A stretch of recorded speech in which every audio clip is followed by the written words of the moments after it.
여러분 안녕하십니까? 선천병원입니다. 오늘은 어깨 통증에 대해서 알아보는 시간입니다. 저번 시간에는 우리가 오십견의 정의에 대해서 알아봤죠? 오늘은 오십견 진단 및 치료에 대해서 알아보는 시간입니다. 이전 영상을 먼저 보고 오시면은 이번 영상이 많이 도움이 될 것 같아요. 같은 말로는 동결견이라고 하고요. 또 유식하게 이야기하면 유착성 관절낭림이라고 이야기를 하죠. 오십견의 진단입니다. 진단은 일단 어깨의 관절이 안 움직이게 되면은 알 수 있고요. 이걸 어깨 관절의 구축이라고 그러죠. 그리고 어깨가 아픈 통증 두 가지로 진단을 하게 됩니다. 안 움직이고 아프면 오십견이 가깝다. 그래서 이 병원에 와서 엑스레이를 찍어봅니다. 보통 병원 정형외과 가보죠. 엑스레이 찍어보는데 엑스레이는 괜찮다 그래요. 근데도 계속 아픈 거죠. 그래서 우리가 MRI를 찍어보게 되죠. MRI가 가장 정확한 검사가 됩니다. 그래서 MRI는 여러 가지를 보는데요. 무구 상완인대가 비율을 보이기도 하고요. 관절 용량이 감소된 게 보여요. 특히나 겨드랑 오목, 그 엑실라리 리세스라는데요. 이 부분이 보통 사람에는 볼록하게 큰데요. 뾰족하게 그냥 작아 보여요. 보통은 물방울 모양으로 둥그랗게 크지만 뾰족하게 송곳처럼 작게 되면은 MRI상에서 오십견으로 볼 수가 있다는 거죠. 또 관절 조영술을 관절 안에 조영제를 넣었을 때 또는 생리식임수를 넣었을 때 많이 안 들어갈 때 관절 용량이 감소가 됐다라고 진단을 하게 됩니다. 그래서 오십견이라고 할 수 있는 거죠. 그래서 가장 정확히는 MRI고 관절 조영술을 같이 하면 좋습니다. MRI를 찍을 때 조영제 또는 식염수를 같이 주입하고 MRI를 찍게 되면 가장 정확한 검사가 되겠죠. 하지만 관절 조영제가 들어가기 MRI 찍을 때 쉽지가 않아요. 왜냐하면 오십견이 되면 관절 용량이 줄어들어 있기 때문에 주사 바늘 찌르는 게 쉽지가 않은 거죠. 간별 진단입니다. 오십견 간별 진단을 게 아주 많아요. 너무 많죠. 회전근개 파열, 완전 파열, 부분 파열도 있고요. 회전근개염, 그리고 견봉화 활액양염도 있고요. 충돌증후군 역시 간별 진단해야 되겠죠. 석회화 근염, 변형성 경관절증, 견쇄 관절증, 경관절 후방탈구, 방카르트, 상하 골두 괴사, 그리고 경추증, 목디스크, 신경마비 등이 있습니다. 그래서 간별 진단은 양상이에요. 어떻게 봐야 될까요? 먼저 급성이냐 만성이냐를 먼저 봅니다. 급성일 때는 우리가 석회성 근염, 석회화 근염, 골절, 탈구, 그리고 또 외상성 활액막염 이런 것들이 급성으로 보시면 되고요. 갑자기 아파지는 거죠. 왜 석회는 오래전부터 있었는데 갑자기 다 아파지는 경우가 있습니다. 하지만 만성인데요. 어깨 문제가 있느냐, 아니 경부에 문제가 있느냐 이걸 봐야 됩니다. 그래서 목에 문제가 있다면 목 디스크죠. 경추증, 주간판 탈출증이라고 볼 수 있고요. 만약에 목에 문제가 아니다. 그래서 혹시나 근육에 위축이 있는지 극상근이죠. 어깨 위에 있는 근육, 극상근이나 극하근이 위축되어 있느냐. 그게 위축되어 있으면 회전근개 파열로 봅니다. 하지만 위축이 안 돼 있다 그러면 이쪽으로 또 내려오죠. 운동 제한이 있다. 운동 제한이 없으면요. 충돌증후군이에요. 충돌증후군 또는 견쇄관절에 있는 염증으로 보시면 됩니다. 하지만 운동 제한이 있다라고 하면 힘줄을 가야 됩니다. 힘줄이 생각보다 만약 좀 이렇게 함료 들어가 있으면 부분 파열로 보고요. 힘줄에 뭐 이상이 없다 그러면 이제 오십견으로 보는 거죠. 오십견 진단하려면 힘들죠? 그래서 오십견 진단은요. 다른 모든 병이 아니라고 판단이 되면 그때 오십견으로 진단을 하는 거죠. 치료입니다. 치료는 두 가지 주목적이 있습니다. 일단 뭐 다 알다시피 통증을 없애야 되겠죠? 그리고 어깨 관절이 안 움직이니까 운동 범위 제한을 풀어주는 거. 이 두 가지가 됩니다.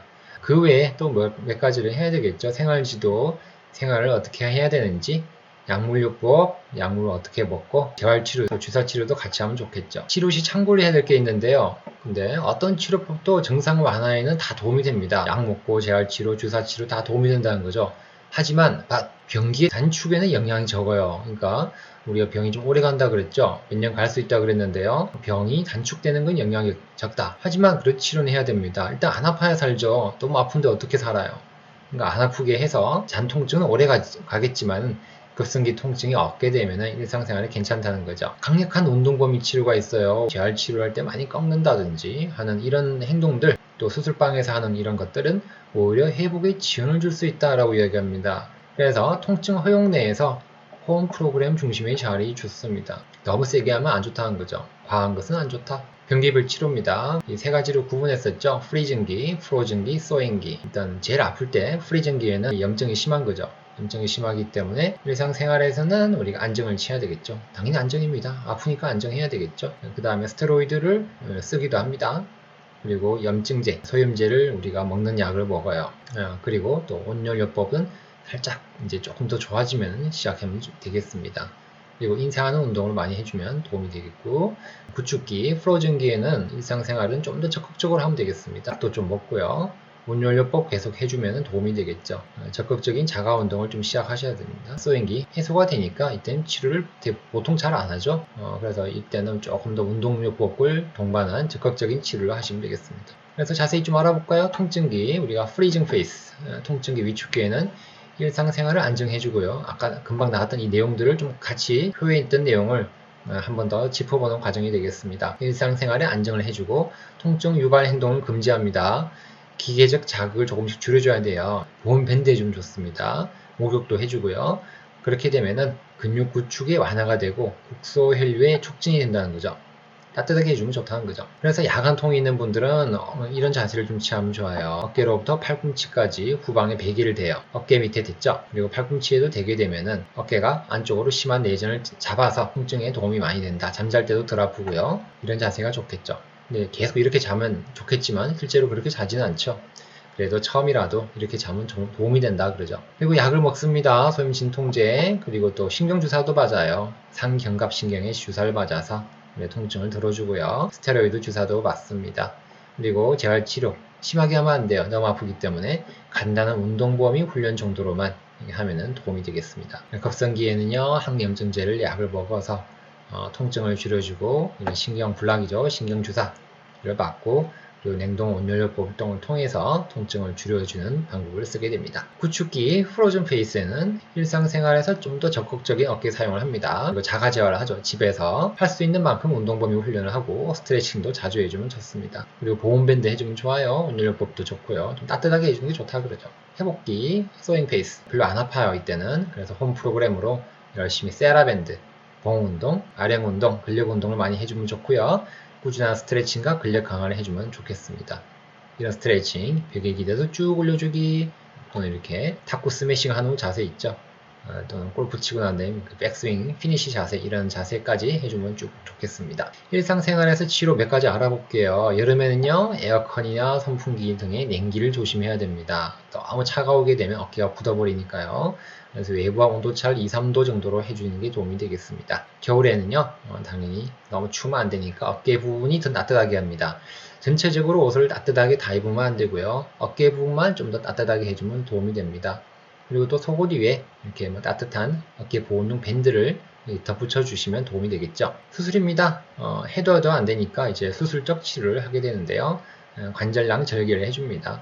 이건 예전에 영상이 있었거든요. 50견에 대한 거. 그런 거 자세히 좀 보시면 될 것 같아요. 관절낭의 절개와 박리, 마취하의 도수 강압 교정, 마취해서 어깨를 꺾어주는 거예요.